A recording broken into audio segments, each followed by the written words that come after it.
To live? Are you choosing through your lower self? Your lower self is someone who doubts, who fears, who overthinks, who blames. And these are all victim mentality. Or would you choose to shift your mindset and choose your life through your higher self? So your higher self is the one that isn't built through trauma, isn't built through external circumstances, is completely sovereign and free and feels powerful and is joyful and happy and willing to move past fear and do things in self belief. Now, that is a complete choice, and not everyone chooses higher self. And you'd be surprised how many people don't. We're actually choosing to stay in that victim mentality because it's something that we've built all our life. We've built stories around it. I was abandoned. I was betrayed. I was cheated on. And we tell this story to ourselves. We tell this story to everyone around us. And it's become us. It's who we are. So it's safe. It's what our nervous system feels safe in. Our nervous system feels safe in whatever's familiar. And then, but if we keep staying in that, we actually, if that's what we believe life is, that you're going to get betrayed, you're going to be abandoned, rejected, things never go your way. And once it becomes your identity, whatever you believe becomes true. So you have a choice. And soon as you have a choice, you become free. You step away from victimhood.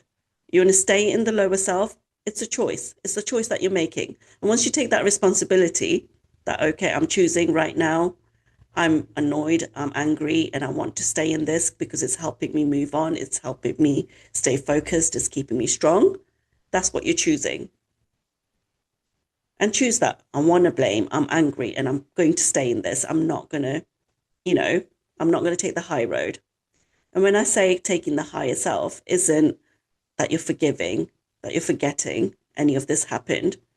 All you're doing when you're taking the higher self is you're coming back to yourself rather than abandoning yourself. Yes, you felt hurt. So you need to heal that pain.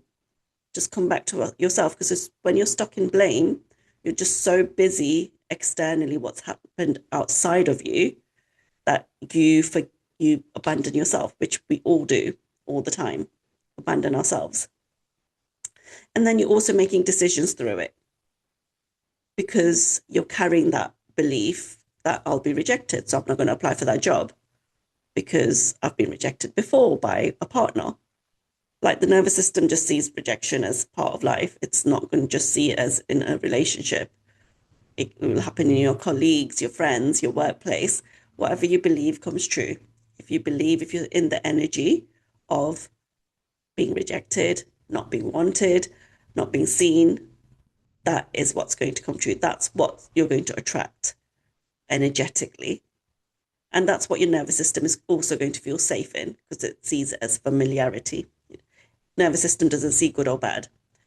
So you have a choice that you can go into your higher self. And to go into your higher self, you can't do that in a space of anger, frustration. If something's going wrong and you're like, oh, everything's going wrong, you can't change those beliefs. First of all, is becoming aware of those thoughts that you're actually functioning from the fear base. So it's because not everyone's also aware of it. We're so busy that, and that's when it functions the best, when we're busy and unaware.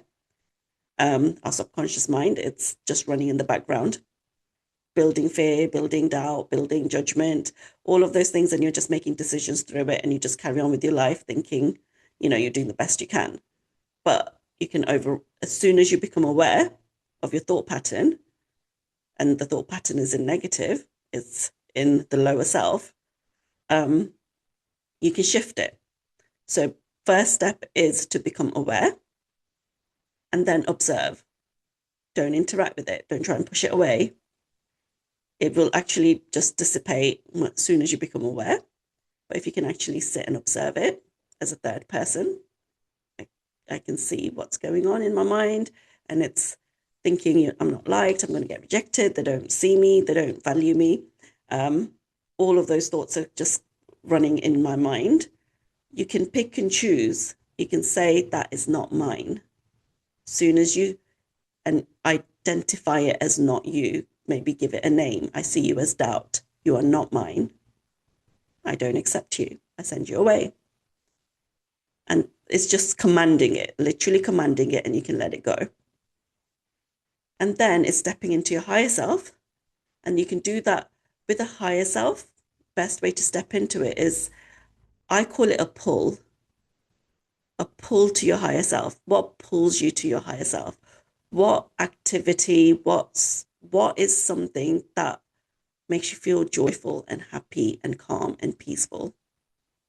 Now, I'm not saying something big like a retreat. Yeah, everyone loves a holiday, a retreat, anything like that. But that is something that's costly, something that could be challenging, and that's in a long way away. If you want to shift this mindset now, you need to find a pull that is quick, easy, accessible, affordable. For me, it's music.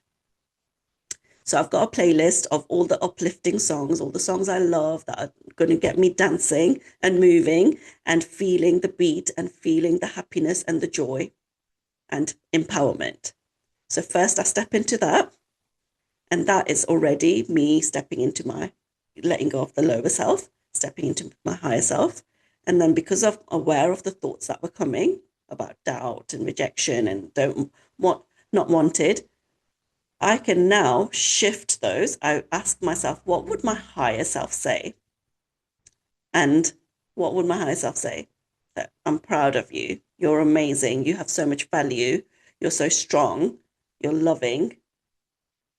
So I sometimes do say with the higher self, like a advice, like a mentor, like someone, like a parent, someone who's coming to actually give you that loving and beautiful advice. So I'll give that to myself, but then I'll step into it. I feel proud. Yes, I feel proud. I feel strong. I feel really valued. I'm worthy. And step into those thoughts, and then you can start embodying them. So the way to embody them is that if you start writing it down, what are your worries? My worry is I'm not going to get that job. I'm not going to get that promotion. And actually write your worries down, and then write down, what would your lower self say about those worries? Yes, you never get a promotion. No one ever sees you. You work so hard and it never gets noticed. This is just you. That's how it works. It only happens to other people. And then write down, what would your higher self say? That you've been working so hard. You should be so proud of yourself. You can do this job. You can do it better than anyone else. You know everything about this position, and you can make this your own. You can create it. Write down everything that a higher self would say, and then embody that. And then when you go for an interview, when you go to ask for a promotion or anything, a date, whatever, embody that, feel it, put your music on, whatever makes you, it could be meditation, it could be going out for a walk in nature, it could be whatever pulls you to your calm, peaceful state, because you cannot change or shift anything in a state of being a lower self. If you're in a state of anger, fear, blame, all of those things, you cannot shift it. You have to bring yourself back. So find that pull. And I actually listen to music every single morning now. Every time I'm getting ready, dressed, I will start the day feeling into that joy self, because instead of waiting till a trigger comes along or something comes along negative, or awareness of a negative thought, and have to pull myself out of it, I start my day that way. And by the end of the day, I'm kind of starting to feel depleted, and have to start again. But yeah, I know what my pull is, and I will use that. Some people it's workout, go for a run. Just find that pull, and then you can shift it to a better belief. But first of all is becoming aware of, what are your negative thoughts? What are your fears? And it's a great way. So I do have a 10-day course that it's on live at the moment. It's for 10 days. I'm on day 3 today. It is for women in my online community, Embodied Wellness. It's a free online community. This course won't be free forever, but I'm keeping it free for lives and then maybe free for a little bit longer, but it will be something that will be charged later on. So make sure you try and join.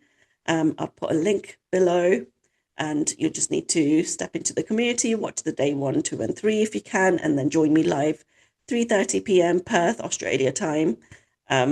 And I'm every day for 10 days. So comment if you want access, or there's a link below. I also offer one-on-one embodiment coaching if this is something you want to go dive deep in.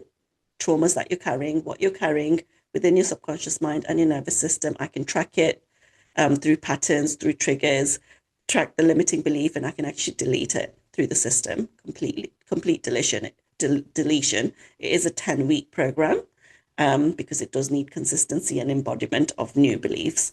And yeah, then you won't need to always be aware of your thoughts. It's something that's ingrained within you, and it becomes a lot easier. So all the links are below if you need it.